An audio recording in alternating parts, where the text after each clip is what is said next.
Ikuj dhe një artist. Kjo natë me hën me hyje ditë zëllim, në qiellin e lartë, në qiellin llampadan. Pse mi sjell mendime të trishta, të zymta, prej teje muj Sarand. Tek mua dhe çdo qytetar sarandiot qarkulloi lajmi komshëm.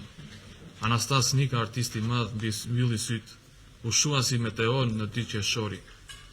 Në vapër vëluese si pasojë e virusit që e rëmbeu si ulkojnë, Anastasi s'kish moshën akoma, s'kish mbushur 63. Priste të merrte pensionin, punonte si artist, në art dhe në sken, si shumë të tjerë, i madhi Anastas. Me biografi të shkëlqyer, një jetë të përkushtuar, si aktor me vlerë në qytetin e Sarandës. Ku u rit, por formoi në role dhe në sken, sitarët, aktorët, artistët, anë mban sarandiotët, qytetarë, thonë, si ku Anastasi ky artist i madh me famë.